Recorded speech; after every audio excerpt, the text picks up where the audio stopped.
Welcome back to the fourth and final part of our alternate guide to the 2023 F1 grid. And no, your eyes aren't deceiving you. I'm not in my kitchen anymore. And I now have a green screen, so look at all this happening behind me. Wow! Oh. Let's get on with it, shall we? Number 44, Lewis Hamilton.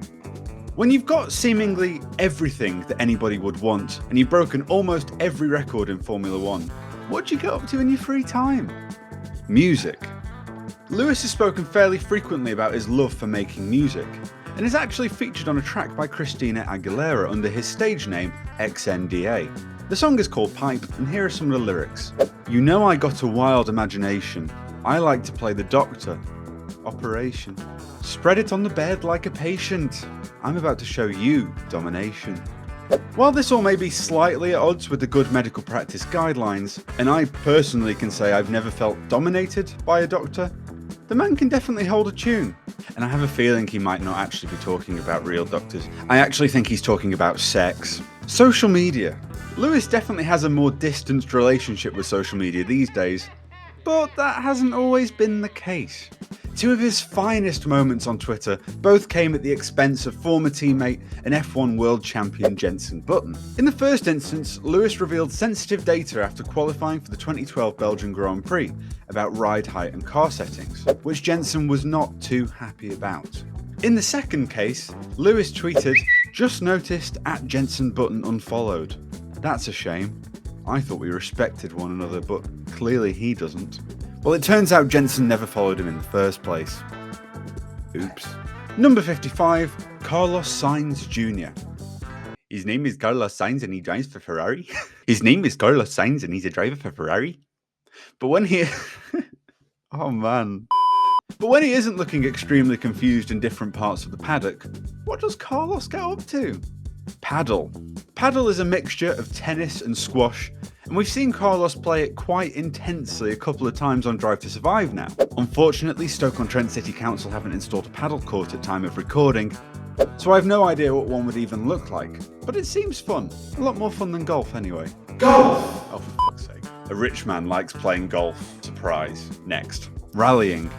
It's probably no surprise that Carlos Sainz Jr. has an interest in rallying, seeing as his father, Carlos Sainz Sr., obviously, is a two-time World Rally Champion. Carlos says that he wants to move into rallying after his F1 days are over, but his involvement with the sport so far has seen him nearly getting his father disqualified from the 2023 Dakar Rally after helping his old man close the car door. You get punished for manners these days. Disgraceful. Number 63, George Russell. It bodes well for this video concept that in an interview with Gentleman's Journal, George Russell flat out said he had no hobbies. I can't exactly say that I'm surprised, but let's see what juicy little tidbits we can extract from this George Russell orange. Golf! Off. Football. George was a promising young footballer, but at the age of 7 he had to make the decision between a life that would be spent in cold away dressing rooms in places like Luton, or a life that would be spent sipping moe on a balcony overlooking the Monaco harbour, whilst checking the stock market for updates and placing an online Waitrose order. Number 77, Valtteri Bottas. Valtteri is like a well-loved side character on a TV sitcom who goes through a major evolution to stay relevant to the main story, and it currently seems that Valtteri is just ticking off side quests in life. Moustache. Valtteri has a moustache now. Mullet. Valtteri has a mullet now. Gin. Valtteri makes gin now. Coffee. Valtteri co-owns a coffee roastery now. Aside from his recent ventures into, well, everything, Valtteri has also served in the military. He completed his mandatory military service with the Finnish army at the age of 18, where he earned the rank of Lance Corporal and was voted top soldier on completion of his service. Clearly, the Finnish military teach great patience, as Valtteri did very well not to jump out of the car and rip George Russell's head off after being slapped by Zesty Woody from Toy Story after their crash at the 2021 Imola race. Number 81, Oscar Piastri.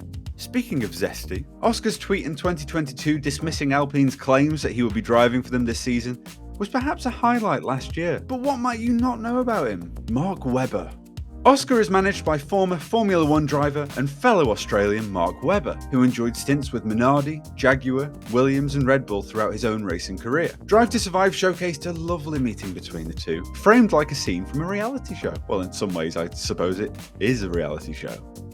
But Mark appears to have been instrumental in the antics of last summer and has managed to get his client an amazing deal to move away from Alpine and into the thriving, joyous, lovely team that is currently McLaren. Well done, Mark. Good work. That's it for our alternate driver fact series, which some of you may be thankful for. Which of the 20 drivers would you most like to grab a beer with? And would you like Lewis Hamilton to spread you on the bed like a patient and show you domination? Remember to like and subscribe, please. Got a green screen now, and everyone wanted me to get out of my kitchen. The first stream that I did where I didn't have my kitchen in the background, everyone's like, oh, where's your kitchen gone? It's because I was bullied into submission. I got rid of it, okay? That's why. I just wanted people to like me. I really want people to like me.